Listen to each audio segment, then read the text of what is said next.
I'm Sarah. আমি একটা pharmacist based in Brisbane. আর আমার disability হচ্ছে I'm a bilateral above knee amputee and prosthetic legs user. আর I am a disability and diversity advocate. Thanks Sara. আমার নাম হচ্ছে area, বাংলাতে আর্য। আমি একটা মনার্সের ল স্টুডেন্ট আর আমি রিসার্চ অ্যাসিস্ট্যান্ট হিসেবে কাজ করি। অলদো আমি এখন ক্রিমিনাল ল আর প্রসিজারের সম্বন্ধে কাজ করি, আমার ইউনিভার্সিটির আগে আমি একটা ডিসেবিলিটি অ্যাডভোকেট ছিলাম, আর আমি ভিক্টোরিয়ান গভর্নমেন্ট আর ইউথ বডিজের সঙ্গে কাজ করতাম অন ইন্টারসেকশনালিটি আর disability related issues. Thank you আবার স্যার আমাদের সঙ্গে কথা বলার জন্য। আম, আজকে আমরা কমিউনিটি চ্যাম্পিয়নের সম্বন্ধে কথা বলতে যাচ্ছি। ওর আগে very I suppose open question, তুমি কি করে ভালো থাকো আজকাল? আজকাল আমি আসলে অনেক সিম্পল জিনিস করি ভালো থাকার জন্য। ফর এক্সাম্পল এক্সারসাইজ, ফিটনেস একটু। আমি রিফর্মার পালাটিস করি, ওটা আমার জন্য আমার খুব ভালো লাগে। অ্যাট দ্য সেম টাইম অনেক হার্ড এক্সারসাইজ। আর আমি বই পড়ি। আর ফ্যামিলি আমার আমার ফ্যামিলি, আমার পরিবার, আমার বন্ধুদের সাথে টাইম সময় স্পেন্ড করি। হ্যাঁ, আই থিঙ্ক আমিও ভেরি সিমিলার, আমি অনেক বই পড়ি আর লিখি। আই থিঙ্ক কমিউনিটি চ্যাম্পিয়ন মানে হচ্ছে যে কমিউনিটির সঙ্গে থাকা, আর আমারও মনে হয় যে বন্ধু বা পরিবার বা কলিগস পর্যন্ত যে একসঙ্গে কখন আমরা সময় কাটি, ওইটাও ভীষণ ইন্টাগ্রাল পার্ট অফ ওই ভালো থাকার ফিলিং।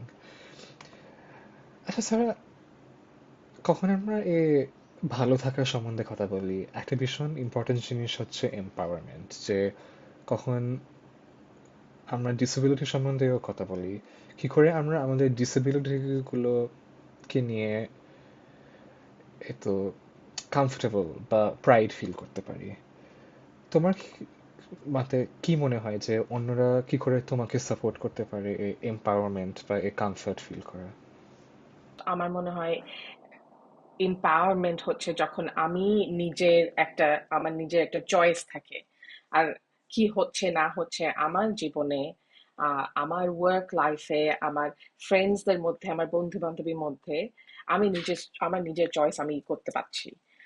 আর এম্পাওয়ারমেন্ট হচ্ছে যখন আমাকে, মনে করো, কোনো ট্রেনিং নালে পড়াশোনা ওরকম কোনো অপরচুনিটি দেওয়া হয়, ওরকম সুযোগ দেওয়া হয় যে আমি নিজে আপস্কিলিং হতে পারি একটা টাস্কে। আর আমার ডিসেবিলিটি অফেন অফেন আমার disability is not the rate limiting step. So আমার ডিসেবিলিটি আমাকে থামায় না। More often than not barriers হচ্ছে কমিউনিটিতে ব্যারিয়ার। আর ওই ব্যারিয়ার গুলো যখন রিমুভ করা হয়, আর ওটা, and that can be অনেক ডিফারেন্ট ওয়েজ রিমুভ করা হয়। ফর এক্সাম্পল ফিজিক্যাল অ্যাক্সেসিবিলিটি একটা হবে, একটা র্যাম্প আছে নাকি আমার জন্য, এরকম। বাট অলসো যখন আমি কোথাও যাই, আমাকে কি ওরা ইনক্লুড করে নাকি, এরকম জিনিস হচ্ছে আমাকে এম্পাওয়ার করে অনেক। এটা খুব সুন্দর উত্তর। আমারও মনে হয় যে ওই চয়েসটা ভীষণ জরুরি, যে কখন আমরা ডিসেবিলিটি সম্বন্ধে কথা বলি, অনেক সময় হয় যে অন্যরা ওদের মধ্যে কাজ করে আমাদের জন্য, যে অলদো ওদের ইন্টেনশনগুলো ভালো হয়, যেহেতু ওরা আমাদের সিচুয়েশনগুলো ঠিক বুঝতে পারে না, ওই জন্যে ওদের আর কি ভালো করার উচিত করে।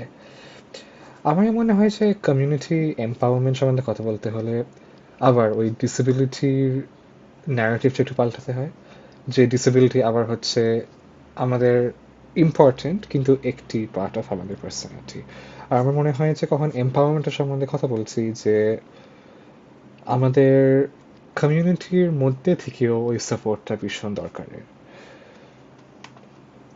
আচ্ছা স্যার, কখন আমরা আবার কমিউনিটি সম্বন্ধে কথা বলছি, কি করে আমাদের কমিউনিটি চ্যাম্পিয়নরা আপস্কিল করতে পারে বা ওর থেকেও সুবিধে? কমিউনিটি চ্যাম্পিয়ন আমি বললে তোমার কি মাথায় আসে? অন্য দিক থেকে একটু একটু কোয়েশ্চেনটা দেখি, হচ্ছে কমিউনিটি চ্যাম্পিয়ন। আমার মনে হয় অনেক ভ্যারিয়াস চ্যাম্পিয়ন থাকতে পারে। ফর এক্সাম্পল, যদি ডিসেবিলিটি নিয়ে কথা হয়, তাহলে ওটা আমার মনে হয় একটা সেপারেট কমিউনিটি চ্যাম্পিয়ন হবে। অ্যান্ড কিন্তু ওদের সব ওদের সব ট্রেডগুলো একই হবে, উইচ মিনস ওরা একটা লিডার হবে, ওরা রেসপেক্টফুল, সবাইকে সম্মান দেখাবে। অ্যান্ড অলসো কমিউনিটি চ্যাম্পিয়ন হচ্ছে একজন যারা আমাদের যাদের যাদের ভয়েস মার্জিনালাইজ হতে পারে, যাদের যাদের ভয়েস অফেন শোনা যায় না, ওদেরকে টেনে সামনে তুলে ওদেরকে টেনে উপরে করে দেয় অ্যান্ড আমাদের ভয়েসটাকে রেইজ করে। এন্ড টু মি এটা হচ্ছে একটা কমিউনিটি চ্যাম্পিয়ন। এটা খুব ভালো। আমিও এটা একটু বলতে চাই যে কখন কমিউনিটি চ্যাম্পিয়ন বলি আর চয়েসের সম্বন্ধে কথা বলি, ওই লিভড এক্সপিরিয়েন্স ব্যাপারটা ভীষণ জরুরি।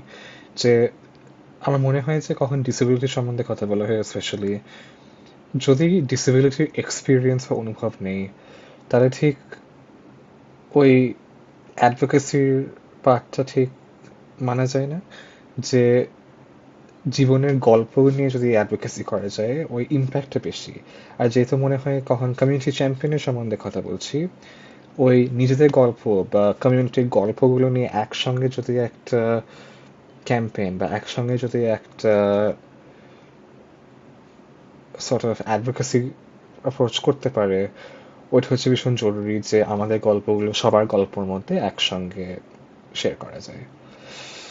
ওরপরে মনে হয় যে কমিউনিটি চ্যাম্পিয়ন কখন বলি, ঠিক বলেছো যে প্রত্যেকটি কমিউনিটি চ্যাম্পিয়নের এক এক থাকা উচিত, যে ডিসেবিলিটির এক বা অন্য কিছুর এক। কিন্তু আমার মনে হয় যে কখন ইন্টারসেকশনালিটি সম্বন্ধে কথা বলি, কমিউনিটি চ্যাম্পিয়ন মানে হচ্ছে সবাই একসঙ্গে কাজ করা।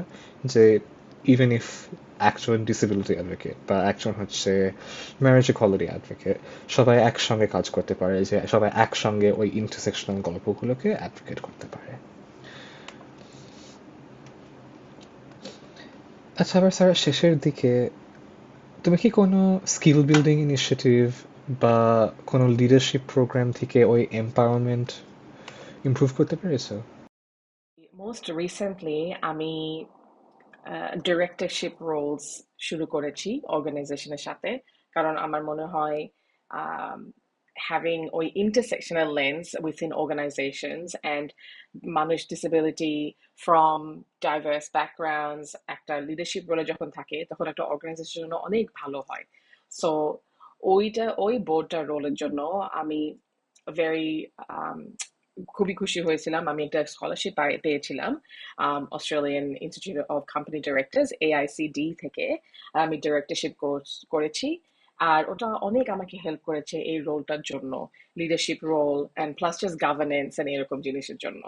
So that was really really fantastic. আর ওটা হচ্ছে actually to promote and create leaders with disability, and ওটার স্কলারশিপটা ওটা ছিল। So I was very happy to complete that. এটা খুব ভালো কথা। আমার মনে হয় যে আমি কখন ল পড়তে শুরু করেছিলাম, ওই পড়াশোনা হ্যাজ আ ভেরি স্ট্রং পাওয়ার কখন ডিসেবিলিটি অ্যাডভোকেসি সম্বন্ধে হয়। যে অলদো আমি ল পড়ি, অনেক আমার আমার পুরো কাজের ব্যাপার হচ্ছে হিউম্যান রাইটস আর কি করে আমরা সবাদের এন্টাইটেলমেন্টগুলো প্রোটেক্ট করতে পারি। আমার মনে হচ্ছে যে টার্সিয়ারি এডুকেশন বা studies in law, social work, criminology, psychology, এসব হচ্ছে ভীষণ জরুরি। যেহেতু এই সাবজেক্ট থেকে আমরা ওই ডিসেবিলিটি অ্যাডভোকেসির রুটগুলো পাই। আর কখন আমরা ওই সোশ্যাল সায়েন্স বা সোশ্যাল স্ট্রাকচারগুলো একসঙ্গে পড়তে পারি, আমরা বুঝতে পারি যে আচ্ছা এখানটা একটা অসুবিধা আছে বা ওইখানটাতে ভীষণ ভালো জিনিস আছে। আর ওই ইভ্যালুয়েশন প্রসেস করে আমরা ঠিক করতে পারি স্ট্রাকচারগুলো। আচ্ছা স্যার, ওই মনে হচ্ছে আমাদের শেষ আজকে। Thank you again for talking to me. I think আমাদের এ কথা বলা থেকে হোপফুলি দু এক কমিউনিটি অ্যাডভোকেট বানা হয়। আর যে আমাদের স্পেশালি ইয়াং পিপল যারা শুনতে চাইছে, যে ওরা আমাদের গল্প আর আমাদের একটু এক্সপিরিয়েন্সগুলো শুনে নিজেদের গল্পগুলোকে চ্যাম্পিয়ন করতে পারে। থ্যাংক ইউ যে তুমি আমার সাথে আজকে এটা করলা, and as you said, আমার I hope যে এটা অন্য কাউকে it will help them feel less alone, so ওরা বেশি একলা ফিল করবে না এরকম আমাদের এই কনভারসেশনটা শুনে। So thank you.